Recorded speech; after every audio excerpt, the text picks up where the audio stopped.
Boa noite, irmãos. Boa noite a você que nos acompanha pela transmissão. Nossas crianças estão um tanto quanto pentecostais hoje, mas isso não é novidade.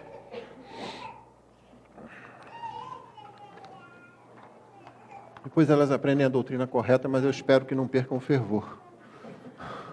Salmo 95. Deus, nosso desejo maior. Peço que você abra a sua Bíblia e vamos fazer uma leitura responsiva. Vou ler um verso, você lerá o outro.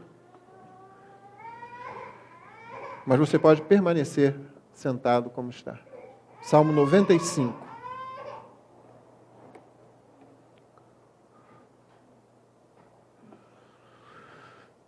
Salmo 95, leitura responsiva. Eu leio primeiro e os irmãos o seguinte até o fim. Venham, cantemos ao Senhor com júbilo, celebremos o rochedo da nossa salvação. Saiamos ao seu encontro com ações de graças, vitoriemo-lo com salmos. Porque o Senhor é o Deus supremo e o grande Rei acima de todos os deuses. Nas suas mãos estão as profundezas da terra e as alturas dos montes lhe pertencem. Dele é o mar, pois ele o fez, obra das suas mãos os continentes. Venham, adoremos e prostremos, ajoelhemos diante do Senhor que nos criou. Ele é o nosso Deus, e nós somos povo do seu pasto e ovelhas de sua mão. Hoje, se ouvirem a sua voz, Não endureçam o coração como em Meribá, como naquele dia em Massá, no deserto. quando os pais de vocês me tentaram, pondo-me à prova, apesar de terem visto as minhas obras. Durante 40 anos estive irritado com essa geração e disse: Este é um povo que gosta de se desviar. Eles não conhecem os meus caminhos. Por isso jurei na minha ira, eles não entrarão no meu descanso. Essa é a palavra do Senhor. Vamos orar, irmãos? Pai querido, muito obrigado por estarmos aqui. Nós te louvamos porque, na tua majestade, tu te inclinaste para nós.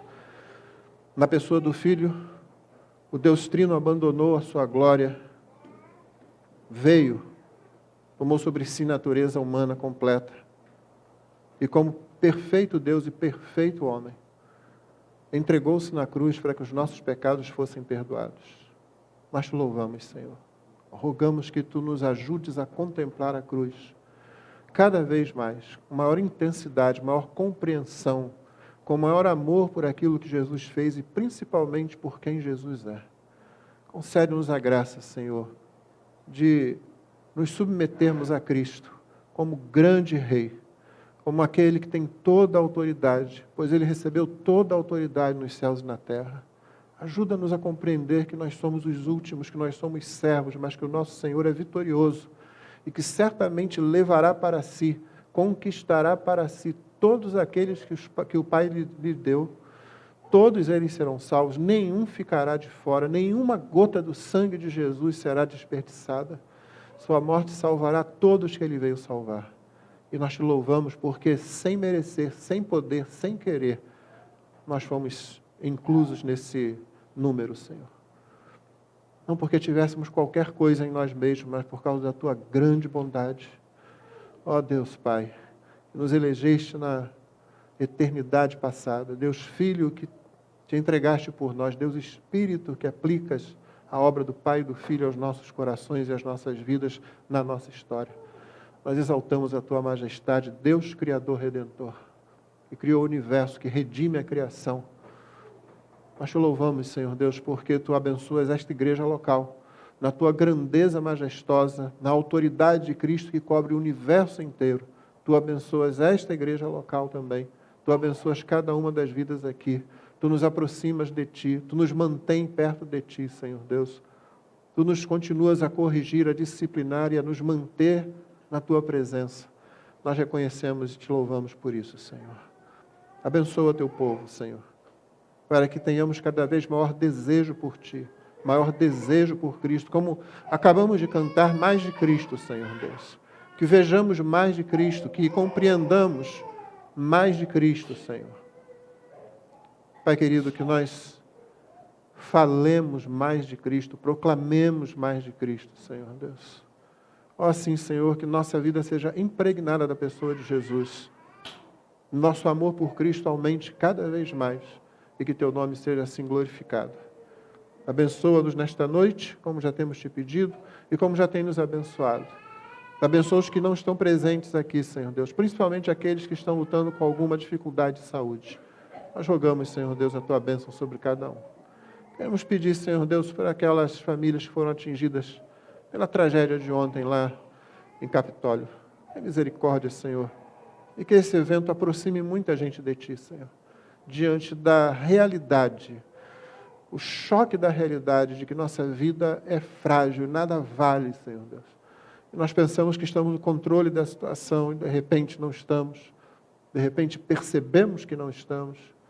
Tem misericórdia, Senhor Deus, daqueles que testemunharam e que não têm Cristo, daqueles que estavam perto, daqueles que são parentes. Traz Tuas consolações, mas traz salvação aos perdidos também, Senhor Deus.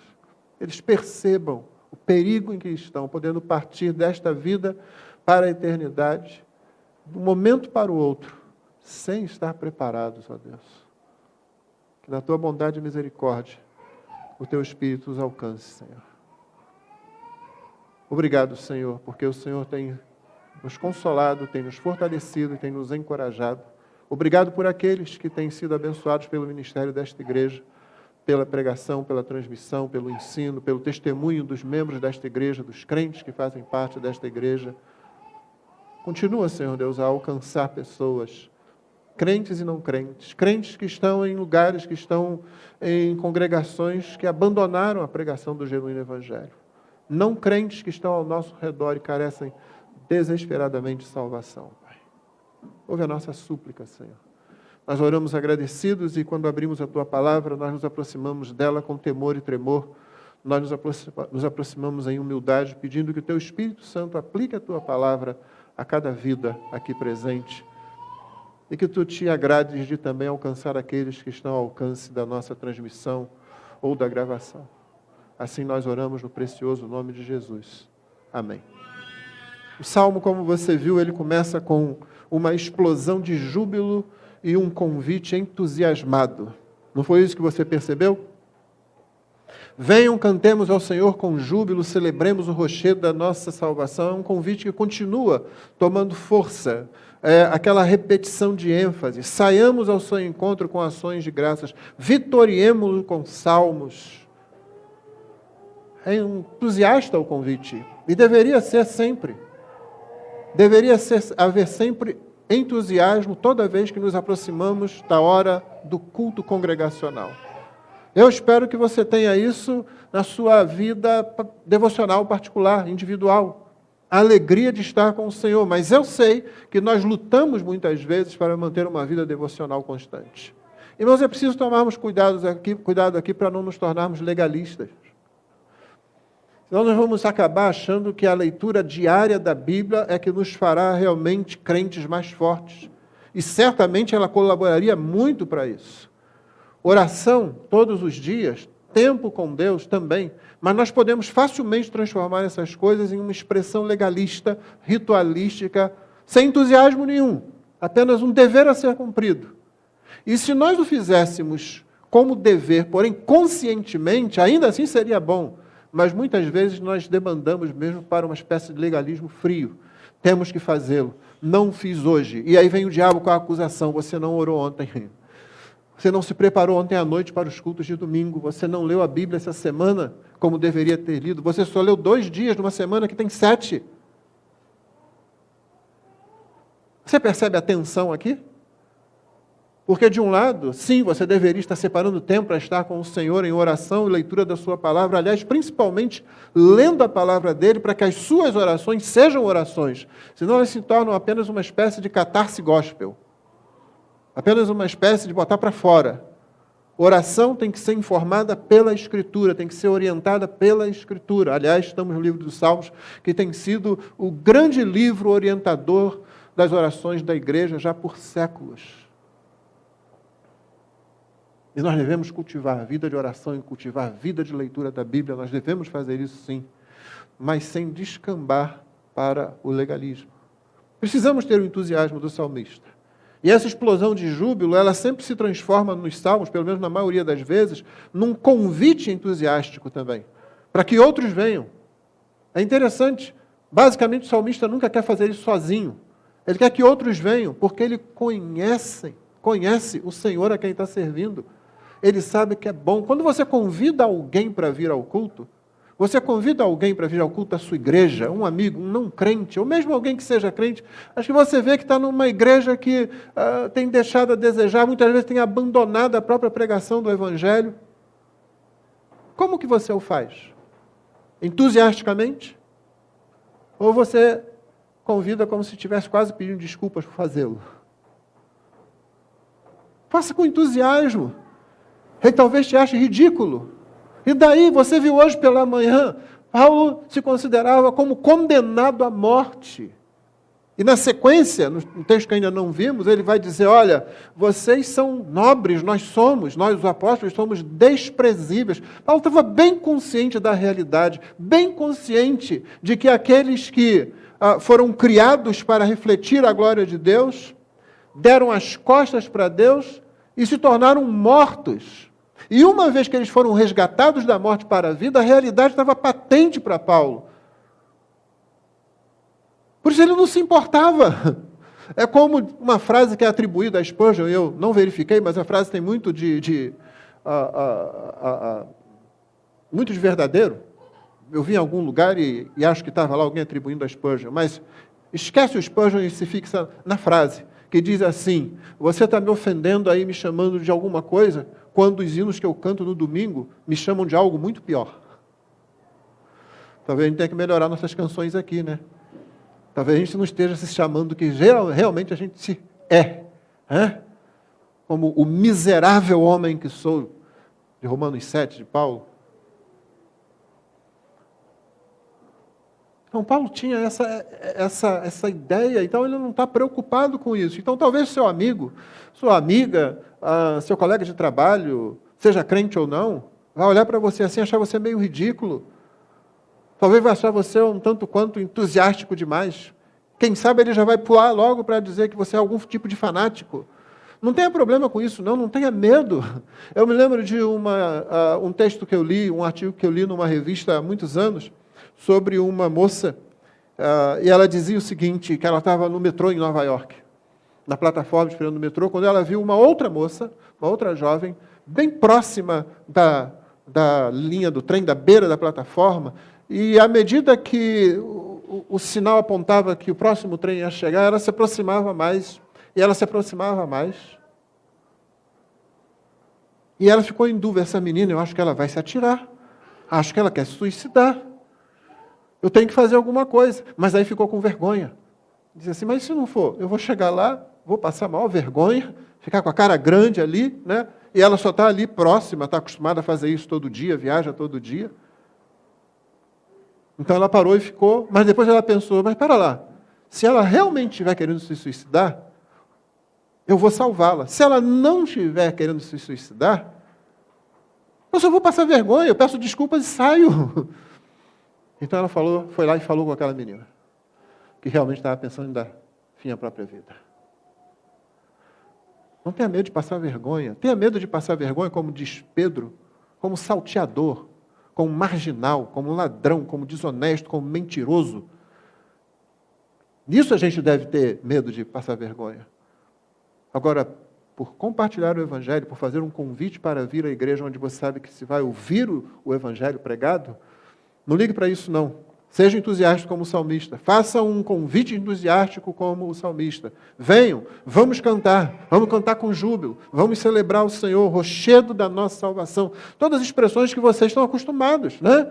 Rochedo, a segurança sobre a qual você pode se firmar, ou, se você estiver no deserto, aquilo que projeta sombra sobre você, todas essas coisas estão inclusas no Salmo. Saiamos ao seu encontro como aqueles que celebram o rei que está chegando, o líder que está chegando, o Senhor que está chegando. A gente sai ao encontro com ações de graças. Estamos ansiosos pela sua presença, ansiosos por estar na presença dele. Vitoriemo-lo com salmos significa cantemos a sua vitória, Nós temos um Deus que é vitorioso. Mas esse não é um convite vazio, apoiado simplesmente em entusiasmo. Ele diz, porque o Senhor é Deus supremo e grande rei. Tem uma grande razão para você ter esse entusiasmo todo. Ele é Deus supremo, grande rei acima de todos os deuses. Absolutamente o Salmo não está dizendo que outros deuses existem, está apenas utilizando a mitologia do Antigo Oriente Próximo. É só isso. Vocabulário que todo mundo entenderia, sabendo que nenhum daqueles deuses existem, na verdade só existe o Deus verdadeiro. Mas qualquer conceito, e é isso que viria à mente das pessoas que ouvissem esse salmo, qualquer conceito pertinente à adoração, a seja lá qual Deus fosse, seria agora colocado abaixo da adoração do Deus Supremo e do grande Rei. Ou seja, todo o sacrifício que os outros povos faziam aos falsos deuses, toda a dedicação que sacerdotes, sumos sacerdotes, líderes religiosos e pessoas individuais devotavam àqueles deuses, todos os recursos que elas colocavam, que elas investiam para os santuários daqueles deuses, para o serviço daqueles deuses, para cumprir as pretensas, as supostas ordens daqueles deuses, tudo aí está sendo colocado abaixo, lá embaixo, sob o Deus Supremo, que é o grande Rei acima de todos os deuses. Essa é uma boa razão para você dizer, vamos cantar a Ele, vamos jubilá-lo, vamos celebrá-lo. E ele continua, nas suas mãos, e é interessante como os versos 4 e 5 passam a falar dele, dele e dele. É uma visão da realidade. Nas suas mãos estão as profundezas da terra. Para você e para mim, isso parece só pura poesia, não é? Para o salmista é doutrina. As alturas dos montes lhe pertencem. Você vai lembrar que na compreensão de divindades do Antigo Oriente Próximo, e ainda hoje em alguns lugares, existem deuses que se dão muito bem se estiver lá no alto. Embaixo ele não resolve nada. Tem outros que resolvem muito aqui embaixo, mas se sobe, ele não consegue fazer mais nada. Se estiver na terra, dá para ir. Passou para o mar, ele já começa a morrer afogado. Se estiver no mar, você não pode contar com ele. Então o salmista diz logo, olha, nas mãos dele estão as profundezas da terra, as alturas dos montes lhe pertencem, dele é o mar, pois ele o fez, obra de suas mãos os continentes. Ou seja, não importa o que você considerar, não importa aonde você estiver, ele é o Supremo Deus, o grande Rei acima de todos os deuses, porque ele possui tudo, tem autoridade sobre tudo, faz o que quer, onde ele quer. Acho que o quadro mais bonito que a Bíblia tem a respeito disso é aquela tempestade quando Jonas está fugindo do Senhor.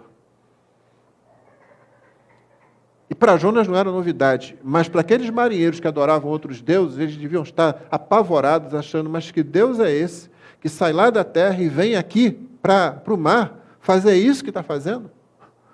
Você entende? Inescapável, inevitável, você não consegue evitá-lo. Eu sempre acho que o momento mais tenebroso ali para aqueles homens foi justamente quando tudo se acalmou. Foi justamente quando Jonas foi atirado no mar e de repente se acalmou tudo. Se eles tinham alguma dúvida de que há ali um ser supremo que domina sobre tudo, que faz o que quer com as forças da natureza, eles agora não tinham mais dúvida nenhuma. Ele é o Deus Supremo, o grande Rei, tudo pertence a Ele. E aí, na sequência dessa explosão de júbilo e desse convite entusiasmado, o verso 6 tem 3 verbos que parece que vão controlar tudo que foi dito anteriormente, porque eles apontam para a reverência. O verso 6 diz, venham, adoremos, prostremo-nos, ajoelhemos. Aliás, é interessante que, em geral no hebraico, ou no grego também, adorar, a palavra usada para adorar, e as palavras cognatas, elas geralmente têm o sentido de você se curvar, se prostrar. Isso é a essência da adoração. Nós que somos capazes de tanta coisa, nós nos curvamos, nós nos prostramos, nós curvamos a nossa cerviz, nós dobramos os nossos joelhos, nós muitas vezes colocamos o rosto em terra, reconhecendo o Senhor. Então isso é reverência. O convite não diz apenas, venham e façam do jeito que vocês quiserem. Venham, pulem para lá e para cá. Aliás, como foi dito no início do culto, vamos adorá-lo como Ele determina ser adorado. Por isso o salmista agora coloca esses marcadores que são controladores da nossa adoração.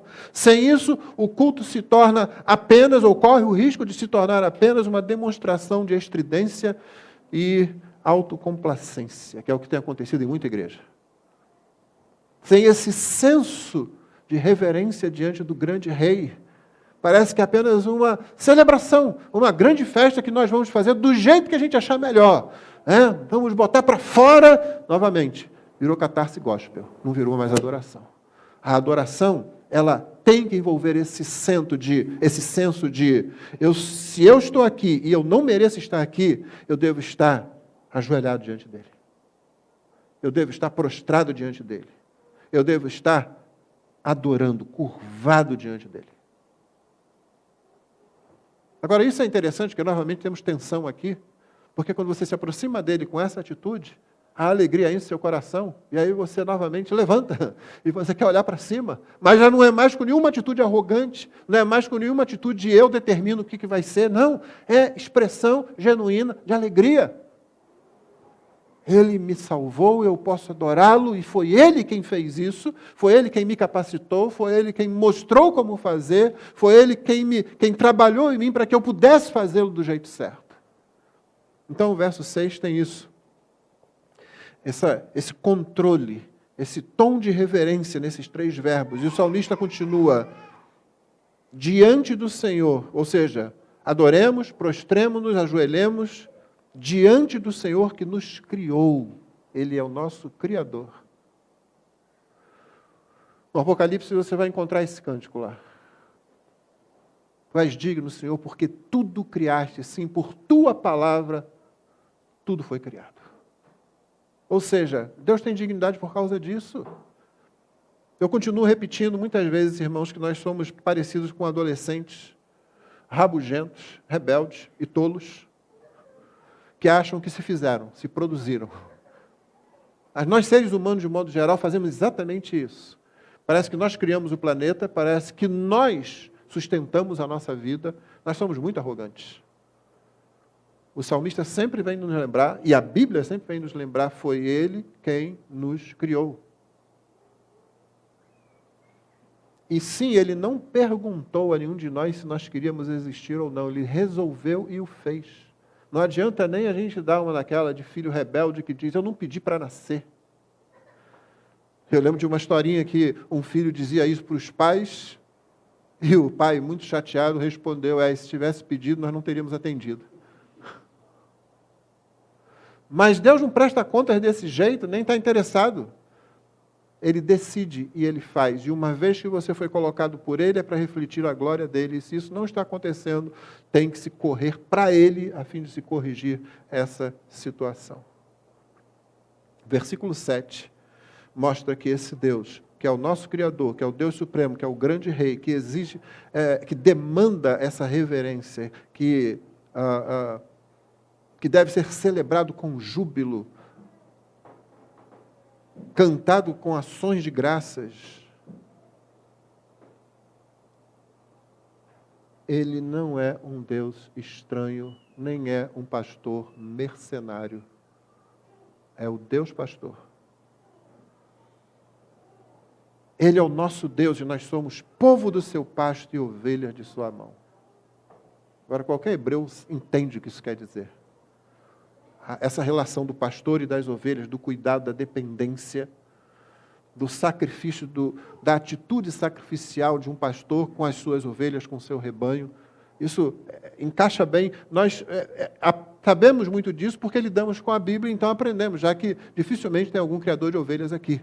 Talvez você tenha visto alguma coisa por aí, em algum filmezinho, na internet, mas isso aqui estava enraizado na própria alma do povo, eles compreendiam bem o que significava isso.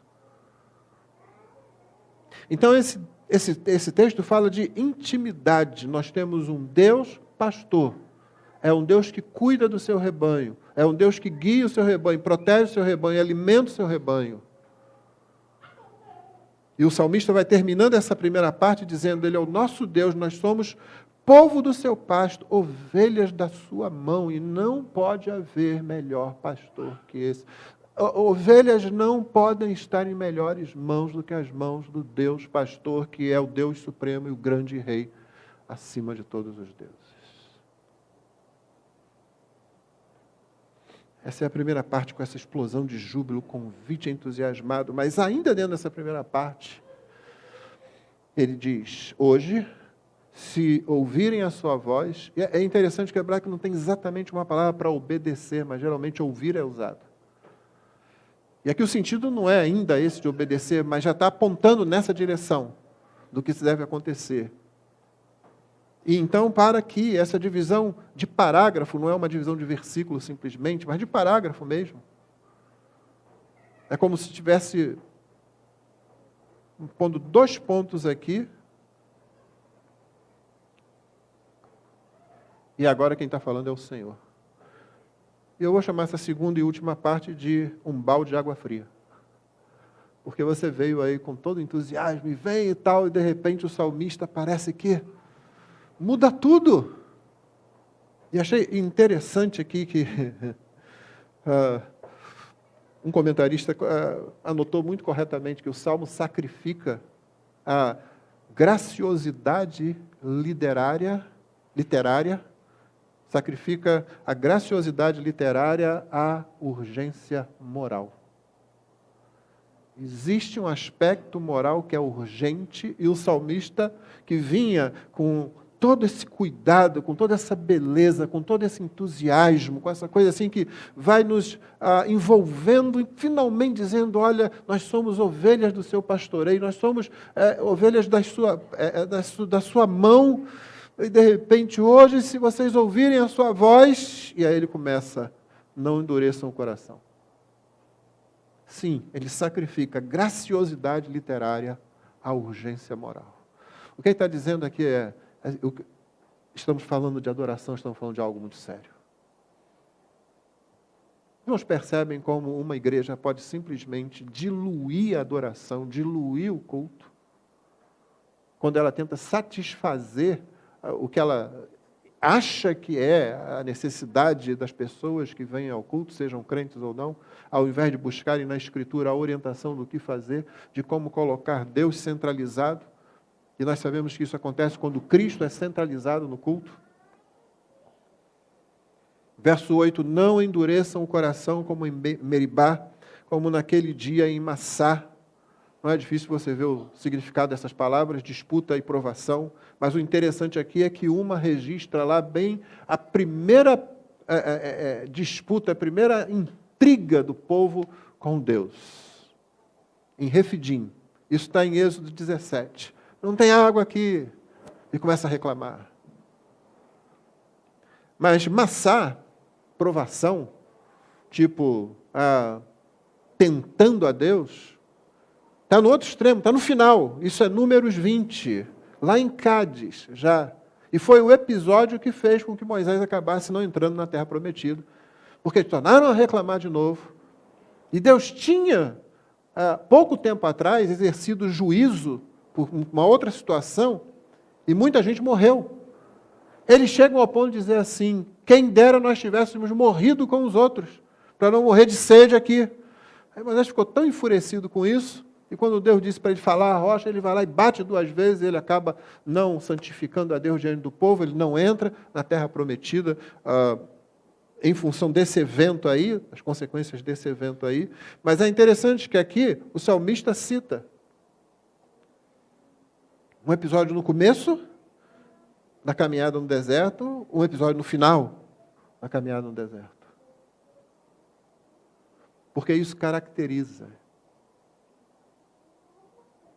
a atitude do povo no deserto. Uma atitude de desconfiança, de incredulidade, de não descansar em Deus, de não se aproximar de Deus como considerando-o como o Deus supremo, o grande rei acima de todos os deuses. Não. Deus era mais visto, no final das contas, por muitos, como se fosse uma espécie de serviçal. E cadê ele quando a gente precisa dele? Ele sempre estava presente, mas o povo expressa a sua atitude assim. Mostra a sua incredulidade assim. O verso continua, no verso 9. Quando os pais de vocês me tentaram, pondo-me à prova, apesar de terem visto as minhas obras. Durante 40 anos estive irritado. Essa palavra desgostoso talvez fosse melhor, porque é uma palavra bem pessoal, mas ela não denota nenhum tipo de capricho, não. Não é como se Deus estivesse aborrecido ou chateado, não. É apenas a constatação do que seria apropriado e do que não foi feito. O apropriado seria confiar nele, descansar nele e dizer, ele sempre fez, ele sempre guardou, ele sempre conduziu, ele sempre proveu. Então ele vai fazer de novo. Mas não. Parece que zerava tudo. Será que ele não vai resolver? Será que ele não está vendo? Será que ele vai deixar a gente nessa situação?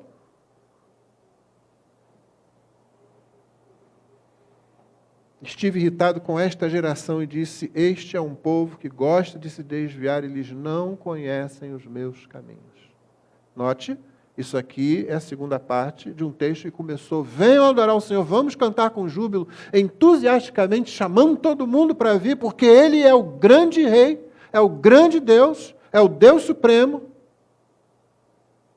Verso 11, por isso jurei na minha ira, eles não entrarão no meu descanso. E não entraram, morreram no deserto, não entraram na terra de Canaã.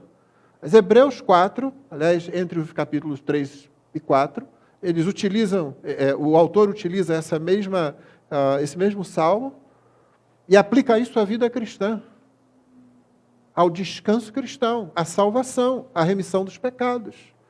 E agora você sabe que é Cristo que está em vista ali. Então não dá para a gente restringir somente, ou pelo menos guiados pelo uso que o Novo Testamento faz deste salmo, nós sabemos que podemos aplicar isso à vida com Cristo. A adoração a Cristo é algo muito sério. Porque no fim das contas, irmãos, o que você expressa sempre, a cada culto, é que Ele é a coisa que você mais deseja. Isso foi falado aqui hoje. Mas quando você fala isso para você mesmo, aí agora, na sua mente, no seu coração,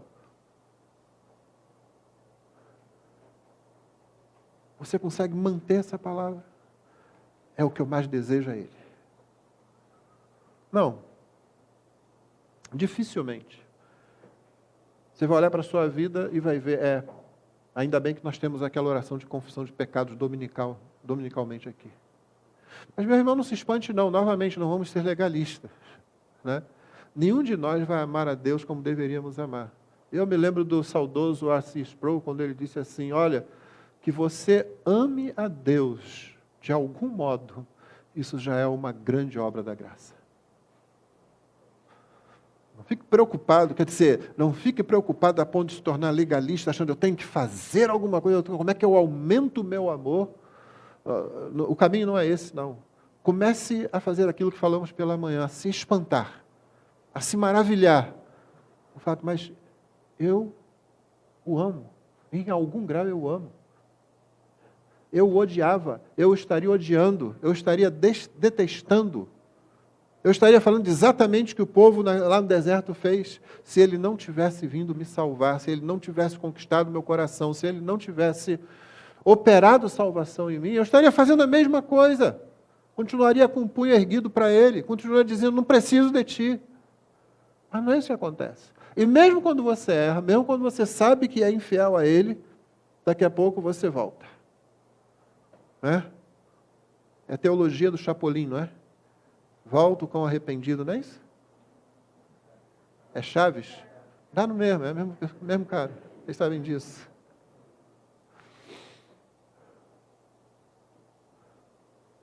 Você volta. Então, cada vez que eu acho que eu me afastei de Deus e que eu me vejo voltando, eu penso, como Ele é bom. Como é que Ele me traz de volta? E porque eu fui tão tolo de me deixar afastar o pouco que fosse. E aí, aos poucos, eu vou aprendendo a não me espantar com o meu afastar de Cristo, mas com o fato de que Ele sempre me traz de volta. E aqui eu encerro com as palavras do apóstolo Pedro, registradas em João 6,68. Senhor, para quem iremos? O Senhor tem as palavras de vida eterna. Essa é a questão. Na verdade, o salmista colocou na primeira parte tudo isso aqui. Ele é o nosso Criador. Ele é o Deus Supremo. Ele é o grande Rei. Ele é o pastor das ovelhas. Nós somos as suas ovelhas. Os lugares baixos, os lugares altos, o mar, a terra, tudo dele. Tudo. Para quem que você vai? Lembra daquelas palavras escritas por C.S. Lewis? No universo do Deus da Bíblia, do Deus do cristianismo, o que o incomodava muito é que não existia uma porta com a placa saída. Eu sempre achei isso muito fantástico, essa percepção. Não tem como fugir dele, não tem como você evitá-lo.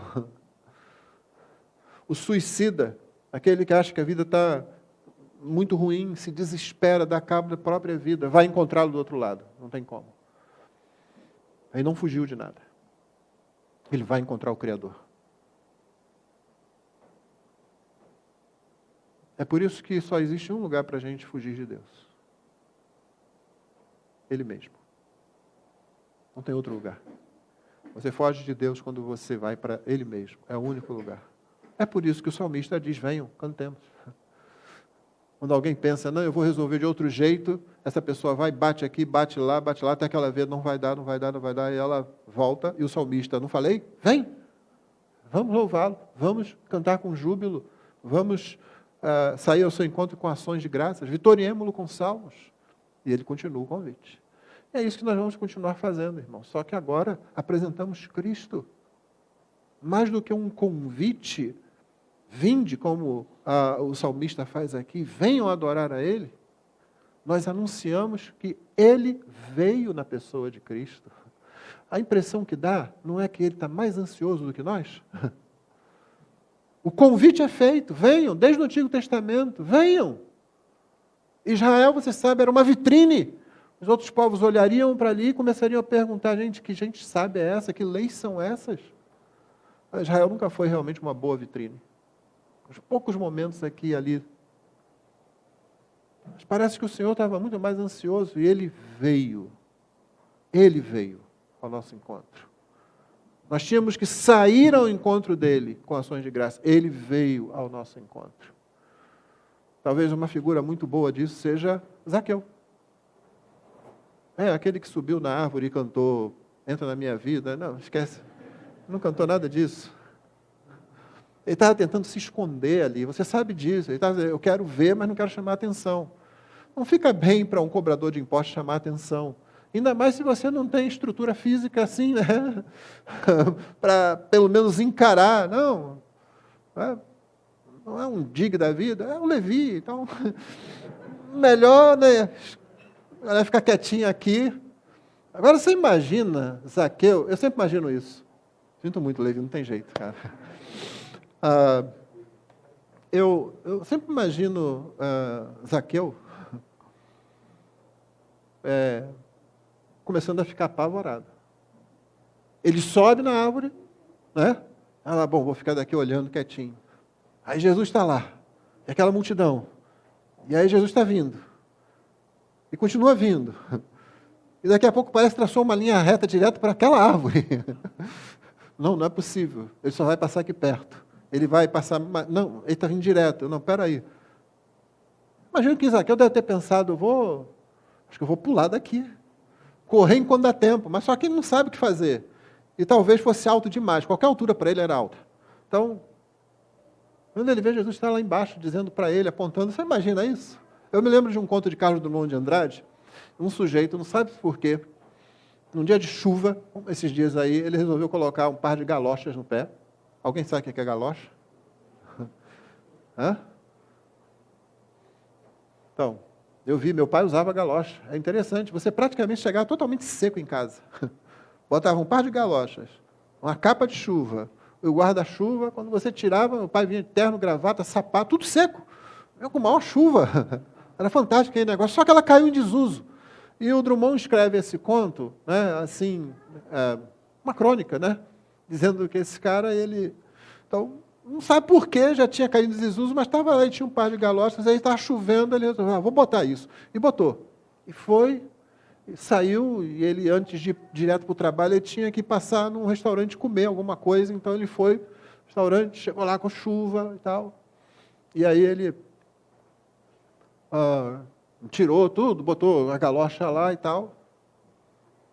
Enquanto ele está comendo, o tempo mudou, o sol abriu completamente. Agora você imagina, se já é ruim quando você está só com guarda-chuva, imagina com um par de galochas. Então ele resolveu que, vou deixar essas galochas aqui mesmo. Eu não vou sair com isso de novo, não. Esse troço, eu na rua com esse par de galochas, assim, aquela bota que fica por dentro, por fora, envolve o sapato, o calçado, né?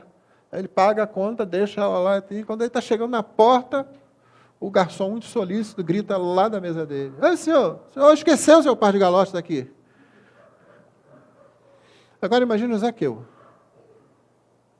Multiplica isso por 10 e você vai ter Zaqueu com Jesus parado embaixo da árvore, embaixo do sicômoro, olhando para lá: "Zaqueu!" E aí você vê, talvez as pessoas não tivessem notado o Zaqueu ali, né? E elas estão vendo que Jesus está vindo naquela direção. Talvez ele vá parar debaixo dessa árvore e fazer uma preleção, um dos seus discursos, um dos seus ensinos. Eu gosto de imaginar a cena assim. Tá? O texto não nos dá certa liberdade, eu gosto de imaginar assim. Então Jesus está vindo, Zaqueu está ficando apavorado. O povo não está muito ligado no que está acontecendo. Aí quando Jesus chega lá e todo mundo pensa, ele vai falar alguma coisa, ele olha para cima. Quando ele olha para cima, todo mundo olha para cima. Só que não satisfeito em olhar, ele chama: "Zaqueu, desce depressa." Agora você imagina. Todo mundo olhando para Zaqueu. E todo mundo dizendo: "Não, é o cobrador de impostos." Talvez na mente de algum tenha passado até a gente, está num excelente lugar para a gente apedrejar ele. Vai ser um alvo fácil ali em cima, e ainda vai tomar um tombo. Só que Jesus está ali apontando para ele. Jesus vem ao encontro. Você pode usar Paulo, saindo para perseguir os cristãos, e está de cara com quem? Quem é que intercepta Paulo? O Senhor Jesus. Então o salmista diz: "Venham, vamos sair ao encontro dele, vamos cantar com júbilo." Mas muito antes de você pensar nisso, ele já está vindo na sua direção, na nossa direção. É impossível que qualquer ser humano deseje mais a Deus do que Deus deseje salvar pecadores. Então levemos a sério, irmãos. Ele é o nosso desejo maior, mesmo quando você não percebe isso. É dele que você sente falta. É dele que você precisa, mais do que qualquer outra coisa, sempre. E nós precisamos aprender com o que aconteceu com o povo. O povo que desprezava Deus de forma incrédula, de forma arrogante, de forma a desgostar o coração de Deus. Não, você não quer fazer parte disso. Você quer fazer parte do salmista ali. Você quer falar como Pedro: para quem iremos? O Senhor tem as palavras de vida eterna. Então confessemos isso e deixemos-nos entusiasmar com a perspectiva do culto público, com a perspectiva do momento devocional, quando você está sozinho. Uma perspectiva de reunir algumas poucas pessoas, talvez na sua casa, só para estarem juntos e orarem e lerem a Bíblia. Sabia que a gente pode fazer isso? Mesmo que você não esteja planejando fazer outra coisa. Vem aqui para quê? Vamos ler a Bíblia. Vamos ler um texto, vamos orar um pouco aqui, passar 1 hora juntos. Nada impede um café acompanhando o processo. Mas deixemos-nos entusiasmar com a majestade daquele que se humilhou, para que nós aprendêssemos o que é humildade, e para que nós percebêssemos que é dele que nós precisamos e que realmente é ele que nós queremos. Porque esse desejo foi colocado por ele mesmo em nosso coração. Que Deus nos abençoe, irmãos. Vamos orar?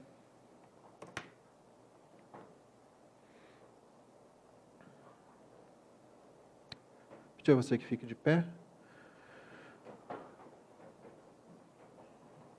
logo após a oração, nós vamos cantar um hino, enquanto a nossa transmissão será encerrada, para que nós tenhamos o nosso período de oração. Então, após cantar o hino, você vai sentar-se e aguardar, enquanto a transmissão é encerrada, para que nós tenhamos o nosso momento de oração aqui. A você que acompanhou o nosso culto, Deus abençoe você, onde você estiver. Ore pela nossa igreja, e nós sempre oramos para que você seja abençoado onde você estiver. E que a palavra de Deus impacte seu coração, que o Espírito se agrade de transformar a sua vida pela pregação que você tem acompanhado deste púlpito. Vamos orar. Pai Santo, obrigado, porque na Tua majestade, Tu te apresentas também como pastor de nossas almas. Mas nos alertas, Senhor Deus, para o fato de que devemos tratar com seriedade quando nos aproximamos de Ti. Concede-nos a Tua graça assim, Senhor. Abençoa-nos, portanto, e aplica a Tua palavra a cada vida aqui. E rogamos por aqueles que estão nos ouvindo, que eles também sejam assim abençoados. Conduz-nos ainda no final deste culto, na parte que ainda falta. Conduz as nossas orações, as nossas súplicas. Nós oramos assim no precioso nome de Jesus. Amém. Vamos cantar.